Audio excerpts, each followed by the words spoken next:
Harry Potter and the Sorcerer's Stone, or Philosopher's Stone, was released in 2001 and was directed by Chris Columbus. And in this movie, Harry Potter lives a terrible life until one day he gets sent a mysterious letter that reveals that he is a wizard and will attend Hogwarts School of Witchcraft and Wizardry. Here we go! I've been waiting to talk about this series for a very long time. This movie series and the book series have meant a lot to me growing up. They're such a big part of my life and a big part of everyone's life growing up because these movies were everywhere. Everybody talked about them. Everybody read the books. Everybody's played the games. So now it's finally, let's talk about it. Let's talk about the Harry Potter movies. Do they still hold up today? What's wrong with them? How do they compare to the book?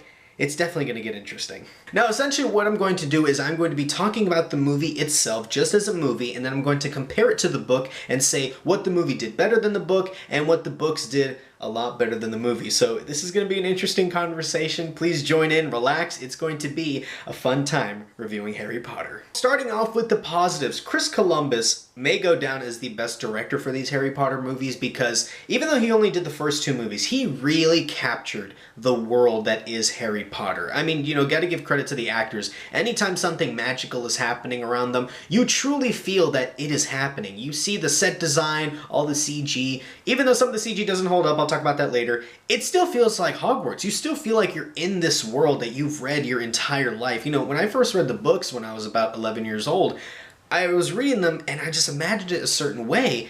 And then when I watched the movies for the first time, I'm like, oh, that's just how I imagined it. So I got to give credit to Chris Columbus for making a lot of people's imaginations come true because the environment, the tone, it's just done so well in this first movie. Kind of piggybacking off of that, let's talk about the acting. Our main three, Daniel Radcliffe, Emma Watson, Rupert Grint, they are the core of this movie. They make this movie go. And of course, Daniel Radcliffe is the heart and soul of every Harry Potter movie because it's Harry Potter. He is Harry Potter.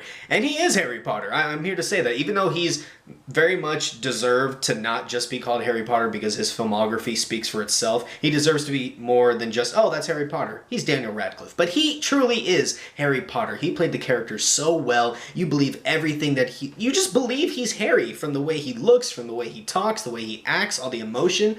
He's just Harry Potter. And Emma Watson plays Hermione Granger so well. She is Hermione. And of course, Rupert Grint is Ron. There's a reason why when they were talking about during the interviews of the HBO Max series, they were saying that, no, Rupert Grint is Ron in real life, which is true. I mean, if you've seen Rupert Grint talk, he is Ron, and I think it was actually one of the best casts out of the entire series. And you just gotta give, I mean, it's so lucky for them that they were able to keep most of the main cast throughout these, 7 movies. That's just really impressive. That's really hard to do. You see a lot of TV shows that don't even keep some of the actors that they have because they go on to do other things. But for them to keep almost every person throughout this entire series really is incredible. To talk more about the casting, Alan Rickman is Severus Snape. He was so amazing in this movie, and I'm going to talk about him more when comparing him to the book because I have a take that I think y'all will like. But man, he really is Severus Snape, and I loved Alan Rickman in this movie. It just sucks that, you know, he's no longer with us, but he for sure gave us some of the best performances as Severus Snape. So thank you, Alan Rickman, for all that you did. And going along with that, Tom Felton as Draco Malfoy. Wow. Talk about being like total opposite of people. Like if you see Tom Felton in interviews, he is not Draco Malfoy. That's just a testament of how good of an actor he is. When he plays Draco Malfoy, you hate every ounce of him. You don't like him whatsoever, but you love Tom Felton. So credit to him and all these actors. I also really love the use of practical effects. Now, don't get me wrong. I know as the years go on, we've been using more and more CGI because it's just easier than to actually get the thing made because it's just harder production-wise. But to find out that the floating candles in the Great Hall were actually candles, like that's so cool to me. That just shows how much Chris Columbus and this entire production were passionate about this book series and wanted it to work well in a movie setting. And that if you have that type of passion, it's going to translate well on screen. And it's just those small stuff that, you know, like I said earlier, the tone, the environment. Chris Columbus and his crew really captured that. And that's just a testament of how passionate they were for this project. And we loved it in return. The entire plot of this movie also flows really well. What's the most difficult thing about adapting a book is that a book has so many details, there's so many chapters, and there's so many little things that people follow that are like, oh, it's like this, oh, it's like this. So it's really hard for a 2-hour movie to kind of take things and trying to translate everything onto. Otherwise, we're going to get 4-hour movies, which, by the way, I would have no problem with. In fact, I'm in the minority where I feel like Harry Potter would have benefited more as a TV series than a movie series. But that's just me. I'm still happy with the movies we got.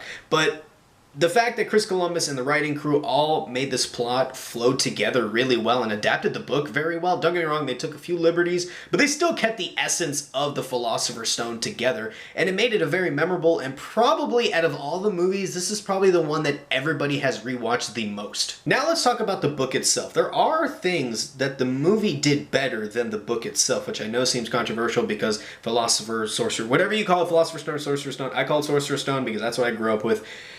Even though the Sorcerer's Stone is one of the most beloved books of the Harry Potter series, I do think there are a couple of things that the movie did better. Take, for instance, Hermione. The entire character of Hermione is done so much better in the first movie than the first book, in my opinion.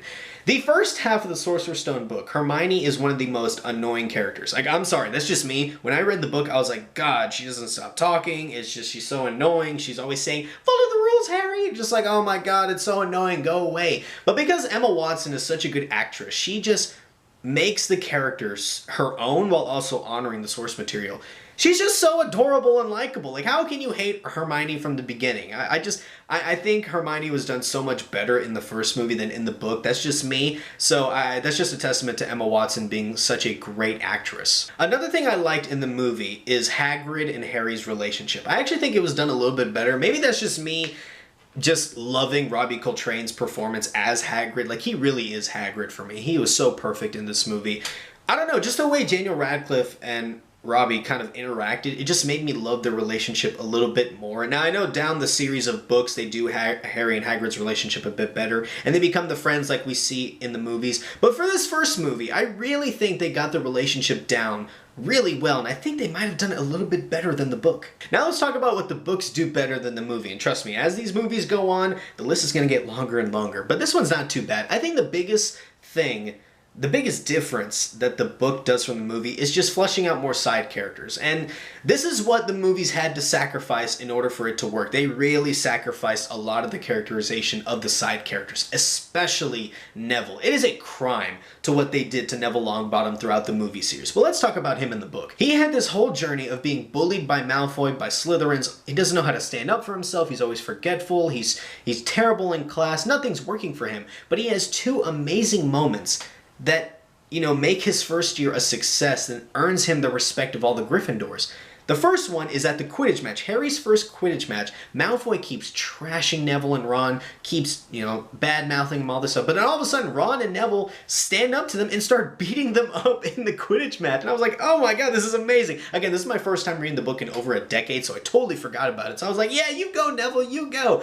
But the movies don't do that at all. He only has that one moment, which is the second moment in the book where he stands up to Harry, Ron, and Hermione saying like, hey guys, you're going to ruin all these points. What are you doing? I'll fight you. And then of course he gets frozen. They do that in the movie, but it's treated more like a joke. But in the book, it's really like, wow, Neville's finally standing up for himself.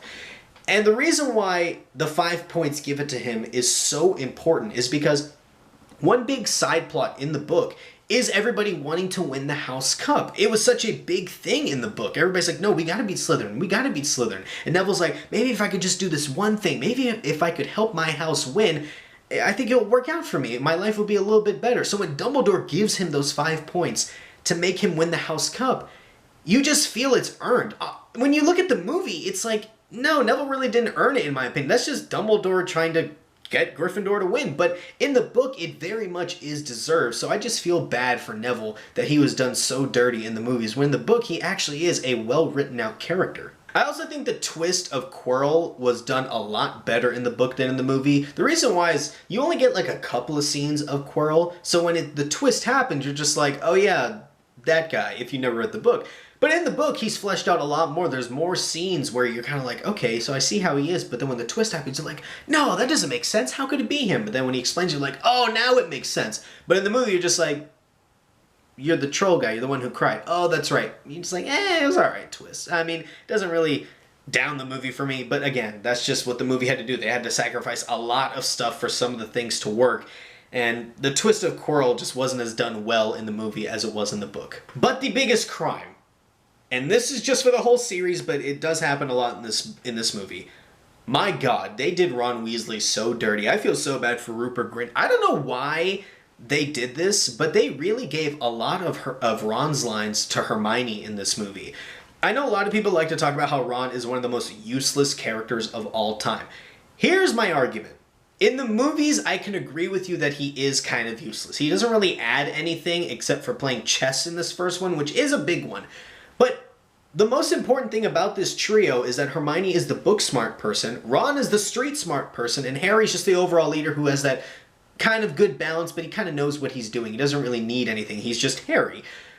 I really think they did Ron dirty. He knows a lot about the other facts about Hogwarts that Hermione doesn't really know. So it just kind of sucks that they gave all of that to Hermione to make her even smarter while they just made Ron the dumb friend. So I hated what they did for Ron in this series and especially in this movie. He deserved more. Ron deserves more. Ron is an amazing character. You can't just give everything to Harry and Hermione and then just leave Ron in the dust. I just think that sucks for Rupert Grint because Ron, again, is one of the best characters in this series. Now, in terms of my grading system, I'm going to give 2 grades. I'm going to give it just as a movie, and then I'm going to give a grade based on how it adapted the book. So as a movie, I'm giving it an A. And as for adapting the book, honestly, they did really well. I'm really shocked by how well they adapted the book. I'm also going to give it an A. This is one of the most rewatchable Harry Potter movies of all time. Anytime fall comes and you see that whole marathon on ABC or wherever it is, you just gotta sit down and watch Harry Potter and the Sorcerer's Stone, as I always do. It really is a movie that is near and dear to my heart. Guys, thank you so much for watching this video. If you like this video, please like, share, and subscribe.